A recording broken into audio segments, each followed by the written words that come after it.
चलिए गाइस, तो मैंने पहले वीडियो में आपको feasible region, last topic feasible region पे छोड़ा था कि फिजिबल रीजन अनबाउंडेड भी हो सकते हैं। बोले कैसे? जैसे एज एग्जांपल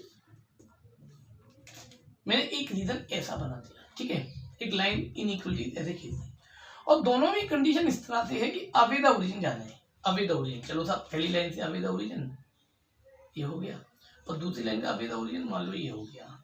तो जब मैं इसमें कॉमन रीजन की बात करूंगा तो ये रीजन आ जाएगा।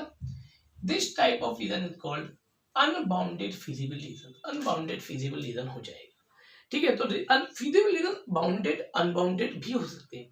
फिर बच्चों दिमाग में एक और क्वेरी आती है, बोले भैया वाई तो मान लीजिए कि दो लाइनें ऐसे हैं, अब एक का तो शेडेड पोर्शन ये आ रहा है और एक का शेडेड पोर्शन ये आ रहा है, तो अब तो कुछ भी कॉमन ही नहीं आ रहा। सही, बिल्कुल सही बात है, अभी कॉमन तो नहीं आ रहा। तो ऐसे केस में there is no feasible region, और जब तक फिजिबल रीजन नहीं है तब तक आपके पास सोल्यूशन भी नहीं है। ध्यान रखना बच्चों। तो यानी पहले फिजिबल रीजन का आना जरूरी है।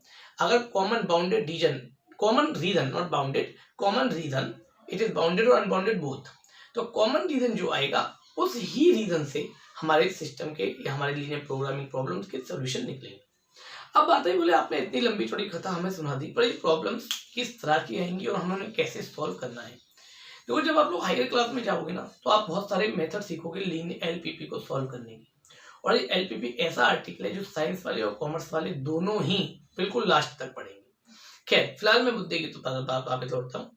बात है कि हमें कैसे सॉल्यूशंस निकालने हैं, तरीका क्या होगा, कैसे ग्राफ बनेंगे और सॉल्यूशन कैसे फाइंड आउट करेंगे। तो चलिए कुछ शुरुआत करते हैं कुछ सवालों के साथ, है ना। ध्यान से समझिएगा बेटा कि मैं आप लोगों से चर्चा कर रहा हूं आप एक लीनियर प्रोग्रामिंग प्रॉब्लम के सॉल्यूशंस की तरफ, है ना। जैसे मैंने एक बोर्ड पर लिख दिया, पहला एग्जांपल लिख रहा हूं, बड़े अच्छी तरह से सुनिएगा। Maximise z equals to 3x + 4y, ये लिखा हुआ है 3x + 4y, ठीक है। और कोई कंस्टेंट लिखे हुए हैं, मान लेता हूं 2x + 3y < 6 और 3x + 2y <6, ये भी <6। चलो तो मैंने इक्वेशन साथ में दिया हुआ है x <0, y <0। ये प्रॉब्लम दी गई, दिस इज कॉल्ड कंस्टेंट्स। ये कंस्टेंट्स हो गए, ये ऑब्जेक्टिव फंक्शन हो गया। अब मुझे इसका सॉल्यूशन करना है। तो देखो बेटा, हमारे पास सॉल्यूशन का केवल एकमात्र तरीका है जिसका नाम है ग्राफिकल मेथड। हालांकि आगे आप लोग सिंप्लेक्स मेथड वगैरह पढ़ेंगे, पर फिलहाल ग्राफिकल मेथड। आप लोगों को 11th 12th क्लास में केवल एक ही मेथड पढ़ना है। अब क्या है ग्राफिकल मेथड? तो देखिए, सबसे पहले जो कंस्ट्रेंट्स आपको दिए गए हैं आपको उनके ग्राफ ड्रॉ करने हैं, ठीक है साहब। बोले मैं कैसे करूं भैया? हाँ भाई, वही अभी जो सिखाया कि पहले इसको इक्वलिटी बना लेते हैं, इंटरसेप्ट फॉर्म में कन्वर्ट कर लिया। अगर इंटरसेप्ट से खींच सकता है तो, है ना, टैली करते हैं ना, ऐसी सेम है यार।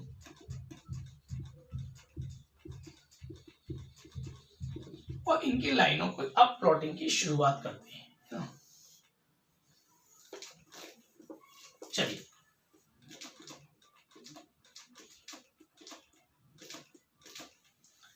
x पर 3, y पर 2 और मैंने लाइन ड्रॉ कर दी। पहली लाइन x पर 3, y पर 2, correct. This line is called 2x + 3y = 6। पहली लाइन ड्रॉ हो गई। अब जरा दूसरी लाइन ड्रॉ करता हूं, x पर 2 और y पर 3, यानी कि ये दूसरी लाइन ड्रॉ हो गई। This line is called 3x + 2y = 6। ये मेरी दो लाइनें तैयार, ठीक है। अब मुझे इनके शेडेड पोर्शन पर चर्चा करनी है। बोले कैसे करोगे भैया? पहले वाली में जब x की जगह पुट करूंगा 0, y की जगह पुट करूंगा 0, तो आएगा 0 < 6। इट इज ट्रू और फॉल्स? और भी साफ दिख रहा है, ट्रू है। 0 6 से छोटा होता है, यानी पहली लाइन से टुवर्ड्स द ओरिजिन, ये लिख दिया, ठीक है साहब। अब आई दूसरी लाइन की बारी, यहाँ पर भी पुट किया 0 + 0 < 6, यानी 0 < 6। तो 0 < 6 का मतलब ये भी टुवर्ड्स द ओरिजिन है। चलो साहब, ये भी टुवर्ड्स द ओरिजिन। तो एक कॉमन रीजन आ रहा है मुझे ये नया, जो इन दोनों के बीच में कॉमन है। और मैं ज्यादा नीचे जाऊंगा नहीं फर्स्ट क्वाड्रेंट को छोड़कर, क्योंकि उन्होंने मुझे पहले ही कह रखा है x greater than 0, y greater than 0। LPP के 99% सवालों में आपको ये दिया जाएगा, यानी फर्स्ट क्वाड्रेंट का ही लगभग लगभग एरिया शेड करना होगा। नहीं दिया है तो भैया पूरा कर देना, पर ऐसा होगा नहीं, है ना।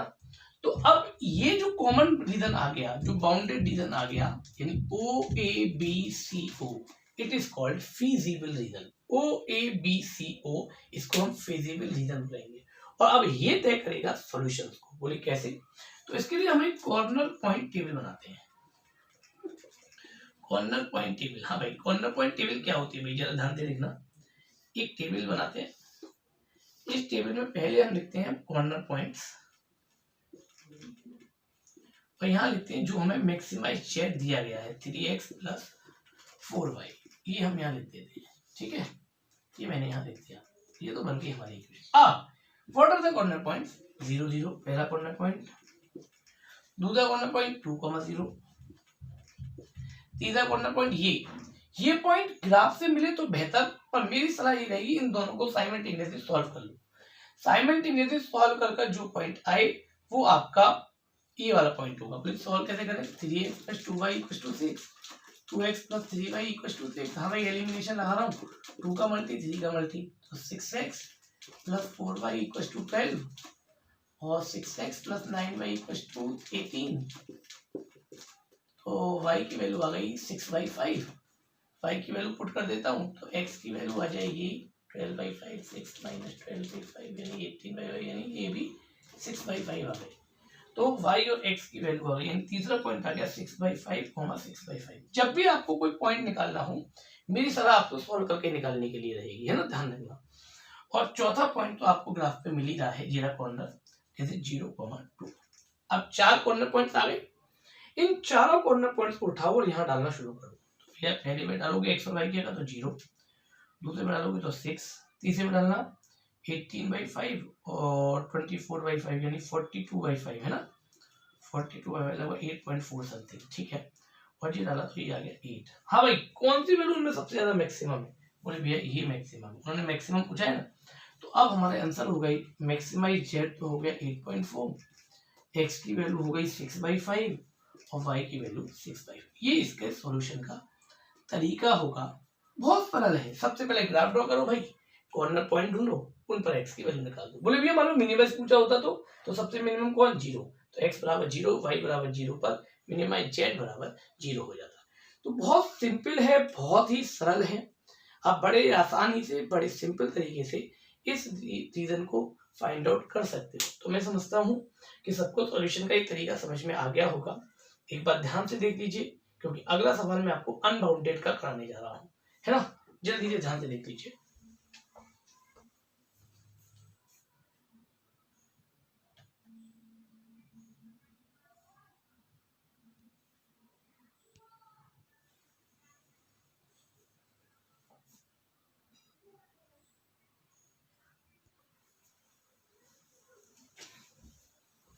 हाँ तो गाइस, अब हम लोग आते हैं एग्जाम्पल नंबर 2 की तरफ, है ना। एक सवाल बोर्ड पर लिखा हुआ है और आपको इसको सॉल्व करना है। सबसे पहले आपका काम क्या होता है? ग्राफ बनाना। चलिए सब ग्राफ बनाते हैं समझते हुए। पहली equation 2x + y = 8, it means x + x/4 + y/8 = 1, x + 2y = 10, यानी x/10 + y/5 = 1। ठीक है, अब चलिए सब लाइन पहले प्लॉट ड्रॉ कर लेते हैं, फिर दिमाग लगाएंगे आगे, है ना।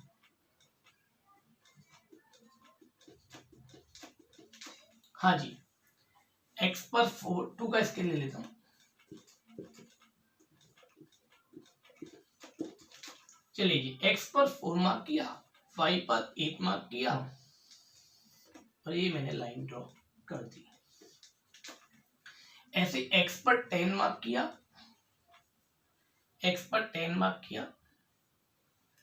और y पर 5, x पर 10 और y पर 5,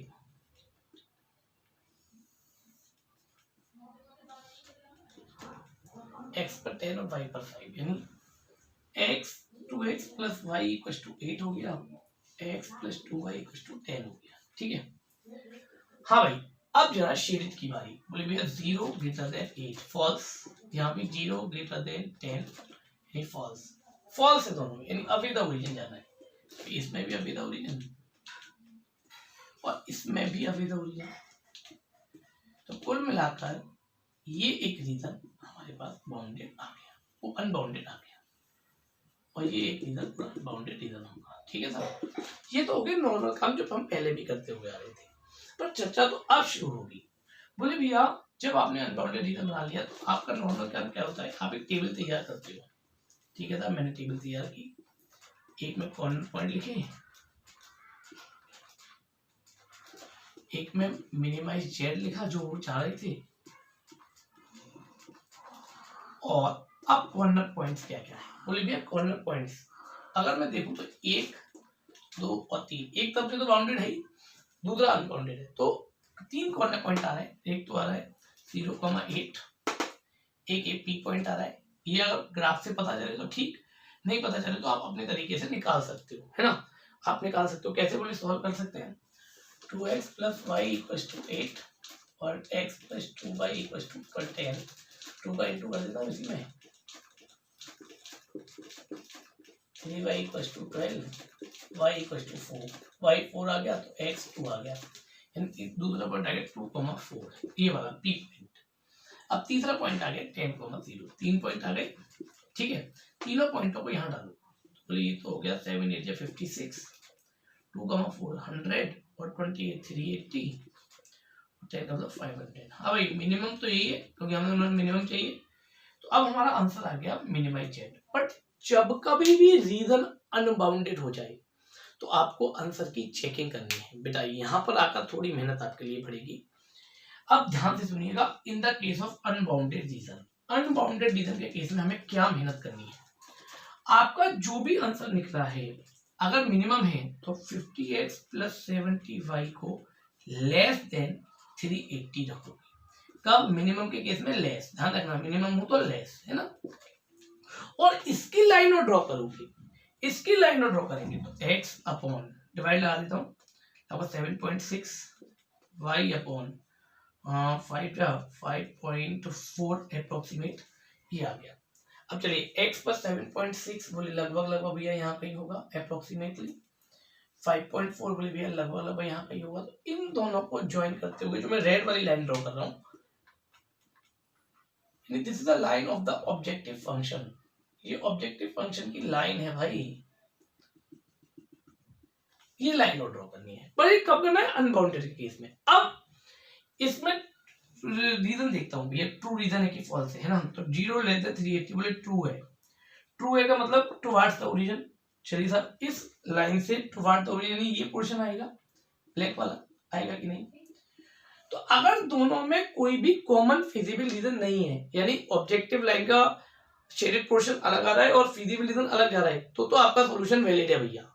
और अगर कहीं कोई कॉमन आ जाता है, यानी ये भी इधर ही शेडेड हो जाता, कॉमन रीजन आया तो उस केस में आप लिख देते there is no solution. I repeat again, जब भी रीजन अनबाउंडेड होगा आप लोगों को पहले नॉर्मल सवाल करना है, आंसर तक भी निकालना है, उसके बाद जो आंसर आए उसको अपने दिए हुए ऑब्जेक्टिव फंक्शन के इक्वल रखना है। ध्यान रखिएगा मिनिमम है तो लेस, और मैक्सिमम हो अगर ऑब्जेक्टिव में तो आप ग्रेटर देन का साइन यूज करेंगे, है ना।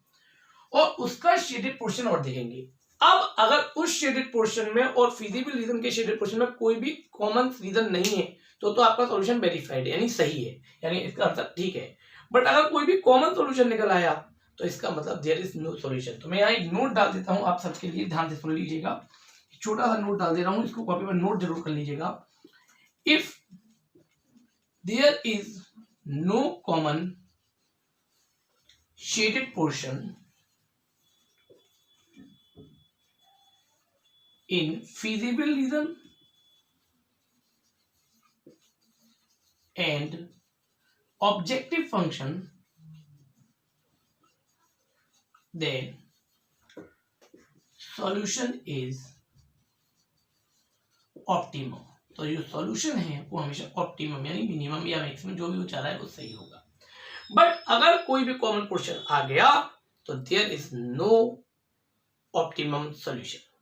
ठीक है, इस बात का ध्यान रखिएगा, बहुत ज्यादा ध्यान रखिएगा। ठीक है, तो मैं चाहूंगा पहले यहाँ तक नोट कर लें इसको जल्दी से। एक दो बात और अनबाउंडेड की है वो मैं आपसे चर्चा क्लासेस में करूंगा, पर पहले मैं आऊंगा अब आप लोगों के टाइप्स ऑफ प्रॉब्लम्स पर, है ना।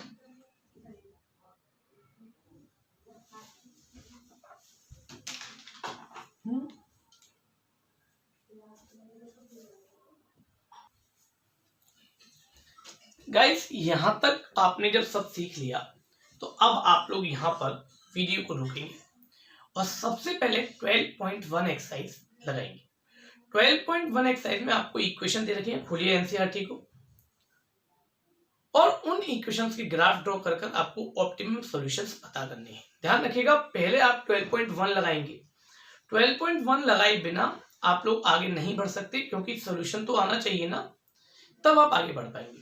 अब हमारे आगे प्रॉब्लम शुरू होंगी। मैं आप लोगों को थोड़ा 10th क्लास में ले चलता हूँ। 10th क्लास में याद होगा पहले हम मेथड ऑफ सॉल्यूशन सीखते थे, जैसे ग्राफिकल सीख लिया या सब्स्टिट्यूशन सीख लिया या एलिमिनेशन सीख लिया। उसके बाद उन पर वर्ड्स प्रॉब्लम आती थी अलग अलग टाइप की, age problem, time problem, speed problem, है ना, फ्रैक्शन, नंबर्स, अलग अलग तरह की प्रॉब्लम आती थी वर्ड्स प्रॉब्लम में। सेम सिचुएशन अब यहाँ होने वाली है। अब आपको अलग अलग लैंग्वेज पर प्रॉब्लम्स आएंगी यानी वर्ड्स प्रॉब्लम आएंगी और उन वर्ड्स प्रॉब्लम को पहले हम फॉर्मुलेट करेंगे यानी इक्वेशन बनाएंगे और फिर उनका ग्राफ ड्रॉ कर उनके कॉर्नर पॉइंट फाइंड आउट कर उनका सॉल्यूशन करेंगे। करेक्ट? तो चलिए अब चर्चा करते हैं कितने तरह की प्रॉब्लम आएंगी। तो देखो बेटा हमारे सिलेबस में 4 तरह की प्रॉब्लम है। एलपीपी में 4 तरह की प्रॉब्लम है। नंबर 1 मैन्युफैक्चरिंग प्रॉब्लम,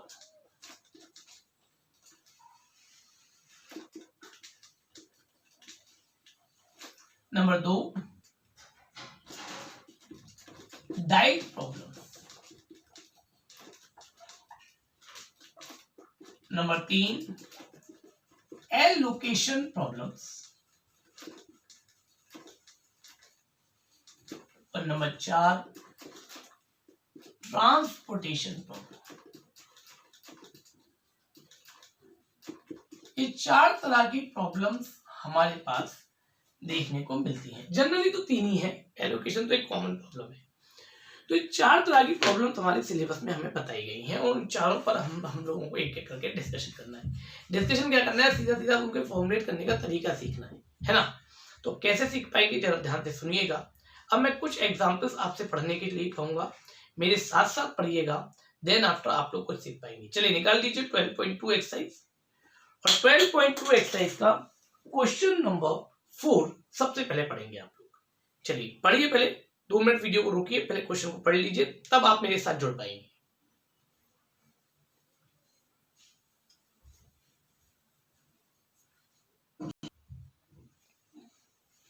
हाँ भाई, तो उम्मीद है सब लोगों ने 12.2 का क्वेश्चन नंबर 4 लैंग्वेज में पढ़ लिया होगा।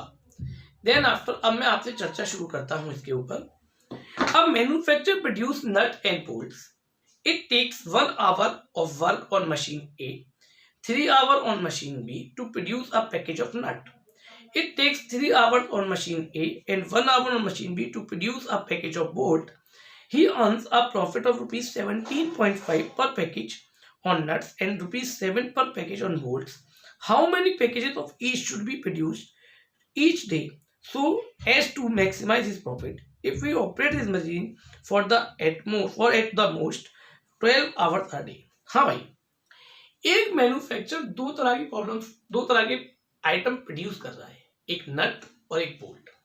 और ये नट और बोल्ट जो है वो 2 तरह की मशीनों से तैयार हो रहे हैं, मशीन ए और मशीन बी। तो देखिए मैं हमेशा कहता हूँ एक छोटी सी टेबल बना लिया करो, टेबल से बड़ी सुविधा होती है।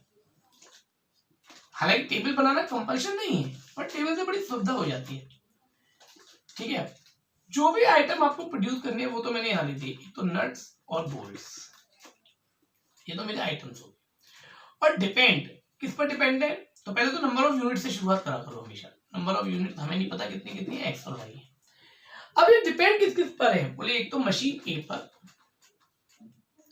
एक मशीन बी पर है या नहीं। ठीक है, मशीन ए पर मशीन बी पर डिपेंड है। ठीक है, मशीन ए हो गया, मशीन बी हो गया। अब जरा पढ़ना शुरू करते हैं। It takes 1 hour on machine A and 3 hour machine B to produce a package of nut. एक नट का पैकेट बनाने के लिए मशीन ए पर 1 आवर और मशीन बी पर 3 घंटे लगते हैं। देखना भाई, मैंने सवाल फिलअप कर दिया। सेम यही बात बोल्ट पर चर्चा हो रही है। बोल्ट में 3 घंटे तो लगते हैं भैया मशीन ए पर और 1 आवर लगता है मशीन बी पर, ये उन्होंने हमसे कहा एग्जैक्टली। देन आफ्टर आगे वो कहते हैं कि इसके प्रॉफिट जो है, चलो भैया एक और डिपेंडेंट आ गया प्रॉफिट, वो 17.5 है इस पर और इस पर 7 है, ठीक है। उन्होंने कहा जो मशीन ए के लिए टोटल आवर है वो 12 है, ऐसी मशीन बी के लिए भी टोटल आवर 12 है, तब वो प्रॉफिट को मैक्सिमम करना चाहता है। ये मैंने एक सवाल को फॉर्मुलेट कर दिया, अच्छी तरह से सुनिए। जो आइटम प्रोड्यूस करने ऊपर लिखे, नंबर ऑफ यूनिट तो हर बार लिखना है, फिर मशीन ए मशीन बी जिन पर वो डिपेंडेंट थे वो यहाँ लिख दिए और प्रॉफिट और एंट्री बढ़ बढ़कर फिल कर दी। अब पहली इक्वेशन x प्लस 3y, हाँ भाई 12 आवर एटमोस्ट, एटमोस्ट का मतलब लेस देन, ध्यान रखिएगा अगर एटमोस्ट है आप लोगों को हमेशा लेस देन यूज करना है, और अगर एटलीस्ट है तो हमेशा आपको ग्रेटर देन यूज करना है, इस बात को ध्यान रखिएगा, है ना। तो एटमोस्ट ये पहला बन गया। दूसरा 3x, भाई 1 में 3 घंटे, तो x ब्रैकेट में 3x प्लस 1y, ये भी एटमोस्ट ही है, क्वेश्चन में एटमोस्ट क्या रखा है 12y, ठीक है। x greater than 0, y greater than 0 लिखना ही है। जो चीज मैक्सिमम बनना चाहती है वो आपको ऑब्जेक्टिव फंक्शन देगी, तो maximise z 17.5x plus 7y। हाँ भाई सवाल फॉर्मुलेट हो गया, बिल्कुल नॉर्मल हो गया। अब आपको सबसे पहले ग्राफ ड्रॉ करना है, ग्राफ ड्रॉ करने के बाद उसके कॉर्नर पॉइंट ढूंढने, कॉर्नर पॉइंट ढूंढने के बाद टेबल बनानी है मैक्सिमाइज जेड की। जब कॉर्नर पॉइंट टेबल बन जाएगी तो जो मैक्सिमम प्यारे वो उसका आंसर हो गया। तो यानी बहुत सिंपल है फॉर्मुलेट करना, बस सवाल को रीड कीजिए, एक टेबल सी बना लीजिए, काम खत्म हो जाएगा। मेरी बात समझ में आ रही होगी सबको, उम्मीद है। एक बार दोबारा से ध्यान से समझ लीजिएगा अच्छी तरह से, सवाल को रीड करते हुए टेबल मैंने कैसे फॉर्म की है ना, उसको मैं टोटल लिख दूंगा, टेबल मैंने कैसे फॉर्म की उसको समझिएगा। टेबल मस्ट नहीं है, मस्ट इक्वेशन है, पर टेबल से हमें सुविधा हो जाती है इक्वेशन बनाने में, इसीलिए हम लोग टेबल बना लेते हैं। तो उम्मीद करता हूँ सब लोग इसको बड़े बड़े बड़े ध्यान से देखेंगे, ठीक है। और इसको देखने के बाद वीडियो को रोक लीजिए। अब क्वेश्चन नंबर 5 को पहले फॉर्मुलेट कर लीजिए। क्वेश्चन नंबर 5 जब फॉर्मुलेट हो जाए तब आप आगे बढ़ने की कोशिश करेंगे। करेक्ट बच्चों?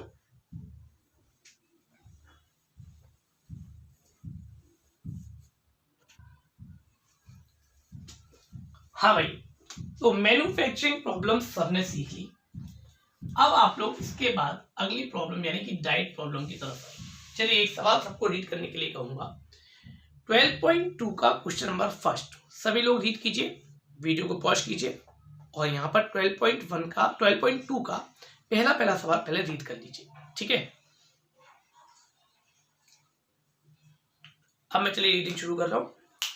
Reshma wishes to mix two types of food P and Q in such a way that the vitamin content of the mixture contain at least 8 units of vitamin A and 11 units of vitamin B. Food P cost rupees 60 per kg. Food Q cost rupees 80 per kg. Food P contains 3 units of vitamin A and 5 units of vitamin B. While food Q contains 4 units of vitamin A and 2 units of vitamin B. Determine the minimum cost of the mixture. हाँ भाई, एक dietitian है, वो अपने patient के लिए एक diet तैयार करना चाहता है, और वो डाइट जो है वो 2 तरह के फूड्स से बनी है, यानी पी और क्यू से। और पी और क्यू के अंदर चर्चा हो रही है विटामिन ए की, विटामिन बी की और उनकी कॉस्ट की। करेक्ट? तो एक टेबल का फॉर्मेशन निकल कर आ गया।